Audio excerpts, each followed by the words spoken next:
This is the Manga Xanadu Manga Dome podcast. I am your host, Laurie Henderson. Join me on this journey into the world of manga, where a river of reviews flow through caverns of commentary down into the latest news. Welcome to the Manga Dome.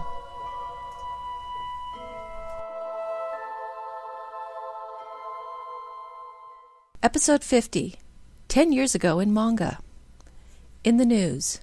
In their weekly newsletter, Viz Media made a surprise announcement that I don't think anyone expected. They had rescued two previously published Tokyopop titles, Chibi Vampire and DN Angel. The bigger surprise was that these titles will be available digital only. Licensed rescues are things that don't happen very often. They are always hoped for by fans, but they are something you really can't count on unless a title is really popular, which makes Fruit Basket's remaining unrescued a bit of a surprise, but that's for another podcast. Chibi Vampire was originally titled Karen and is about a girl by the same name who is a vampire, with one small difference. Instead of taking blood from humans, once a month she must give it to them. This is a romantic comedy that had some great twists. Tokyopop published it complete at 14 volumes, as well as two specials, a fan book and a collection of short stories set in the same universe. I love this series, so definitely check out the first volume when it comes out on March 25th. DN Angel was another moderate hit for Tokyopop. It is about Daisuke Niwa, an ordinary middle school student until his family's curse kicks in. When he sees the girl he adores, Risa, he is turned into a daring phantom thief. When the phantom thief sees the object of his desire, he turns back into Daisuke. The only way to break the curse is to get Risa to fall in love with Daisuke, but how is he to do that when he can't ever see her? Tokyopop released the first 13 volumes of the series, including the last two after the series came off a 3-year hiatus. The series is still ongoing in Japan, and the 15th volume was just released in 2011. This licensing came seriously out of the blue. I don't think anyone expected Viz to pick up any of Tokyopop's titles, let alone any completed or mostly completed ones. But with the way they've been burning through their backlog, they are going to need more titles to keep VizManga.com fresh, and there isn't much work when the translation is already done. I'm looking forward to see how these do in the weekly top 10 list next week. Crunchyroll Corner. Crunchyroll strikes again with more titles for their manga streaming, including 2 announced for print already. Ajin, Demi-Human, has been announced as a title from Vertical that is scheduled to come out in the fall. I've already talked extensively about this series in previous podcasts. I'll just say I'm looking forward to reading it in print. Crunchyroll has the first 2 chapters up and will keep adding chapters until they catch up to the current release in Japan. There are currently 3 volumes published. They also announced The Heroic Legend of Arslan, which Kodansha just last week announced for print. The series doesn't have any published volumes yet, so Crunchyroll will publish all available chapters. The title is drawn by Hiromu Arakawa, the creator of Fullmetal Alchemist, and adapted from the novels written by Yoshiki Tanaka. Several of his novels have had anime adaptations, so I'm looking forward to this series in print. A Silent Voice, or Koe no Katachi, is about a boy who can hear, Shoyo, and a girl who cannot, Shoko. Shoyo leads his class in bullying Shoko, but soon the tables are turned and Shoyo becomes the target. Several years later, Shoyo decides he needs to see Shoko again. From this round of announcements, A Silent Voice is the only one I would read on the site. Initial reactions describe it as powerful, but I have a hard time reading titles that deal with bullying, as it hits a little too close to home. Crunchyroll will release all available chapters so far, and the most recent chapter will be available April 8th along with Arslan. All chapters but the most recent will be available only to subscribing All Access and Manga members and will be mostly available worldwide. I am beginning to wonder what Crunchyroll's strategy is with streaming titles ahead of publishing. I mean, what is the point? I really hope there is one. Word is that these titles will be taken down as the print versions become available, but how will that help? Are publishers hoping to build an audience through digital that could translate into book sales? It worked for Viz and Nisekoi, but it had a lot of good word of mouth. Will that be the same for all of their titles? There is so much manga out there. I wish Crunchyroll would bring us the ones we haven't seen, then continue to bring out ones we already know we will. The Top 10 Department. At VizManga.com, it's another week of the same old with literally the same titles as last week with just some position variation. For the week of March 4th, 2014, Blue Exorcist Volume 11 comes in at number 1 for its second week in a row.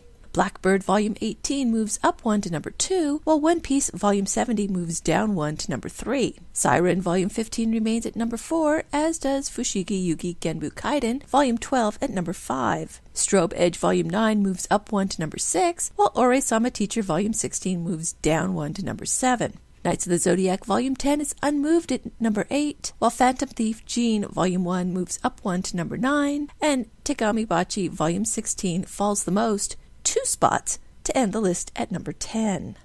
That's actually kind of impressive that the list didn't change out a single title. There was some movement up and down, but nothing was switched or kicked out. These are some titles that have really found some strong followings. Viz also had a digital first come out this week.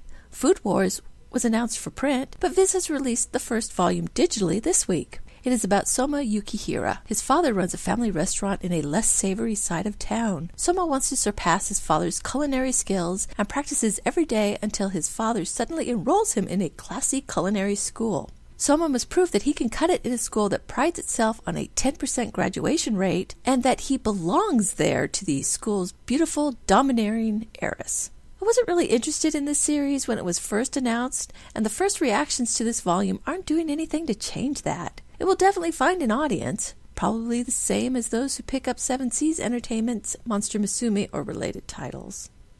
Over at the New York Times bestseller list, there are more changes as some familiar faces make their return. For the week ending March 15th, 2014, there is at least a new top title. Attack on Titan Before the Fall Volume 1 debuts at number 1, pushing One Piece Volume 70 back 1 to number 2. Nisekoi Volume 2 moves up 2 to number 3, as Blue Exorcist Volume 11 falls back 2 to number 4. Blackbird Volume 18 moves back 1 to number 5, while Attack on Titan Volume 1 moves back up 3 to number 6. Attack on Titan Volume 11 returns at number 7, as Fairy Tail Volume 35 moves up 1 to number 8. Midnight Secretary Volume 4 falls back 1 to number 9, while Attack on Titan Volume 2 returns to end the list at number 10. I'm not surprised Attack on Titan Before the Fall debuted at number 1. It's Attack on Titan with better art.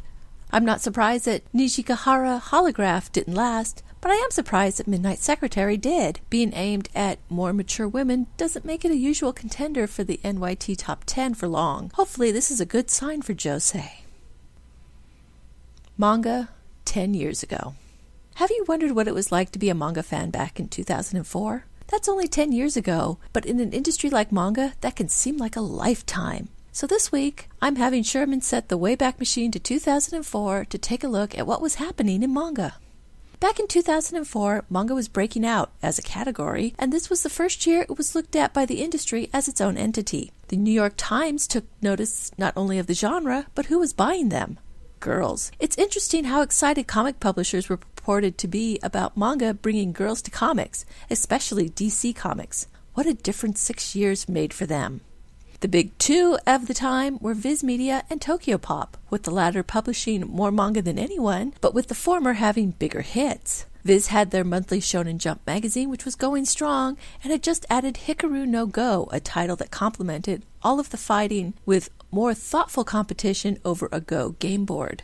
Other memorable titles we saw from Viz in 2004 include Bleach, Case Closed, Hanakimi, and Angel Sanctuary. Over at Tokyopop, they were publishing licensed titles left and right. Their monster hit was Fruit Baskets, which debuted this year.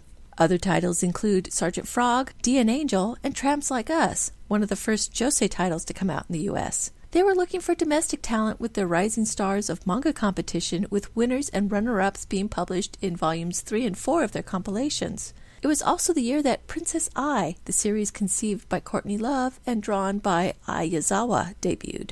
But they weren't going to be allowed to have all the fun. New publishers came and some old ones left in 2004. Del Rey Manga debuted in this year. An extension of traditional publisher Del Rey Manga debuted with clamp titles Holic, Tsubasa Reservoir Chronicle, and the now classic Negima, Magister, Neji Magi, and The Wallflower. DC Comics also threw their hat into the ring with their own manga imprint, CMX. Even though the imprint had a rocky start, they still brought some classic titles such as Swan, From Eroica with Love, and Land of the Blindfolded. Also from the comics world, Dark Horse debuted the titles Hellsing, Trigun, Berserk, and Samurai Executioner. 2004 also meant saying goodbye to some publishers. Raijin Comics and parent publisher Gutsun Entertainment went on permanent hiatus in this year. Two smaller publishers, IC Entertainment, formerly Iron Cat Studios, and Comics One, also shut down. It was also in this year that Anime Extra, the Viz publication that serialized a lot of shoujo manga, was canceled, but that didn't turn out to be such a bad thing.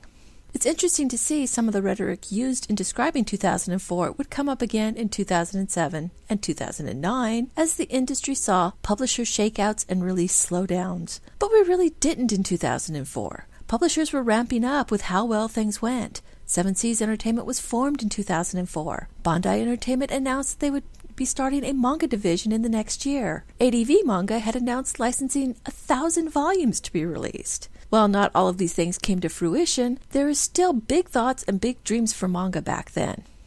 What did you think of this trip down memory lane? Were you as surprised as I was by some of the titles that debuted 10 years ago? Check out the show notes for some more titles that debuted in 2004.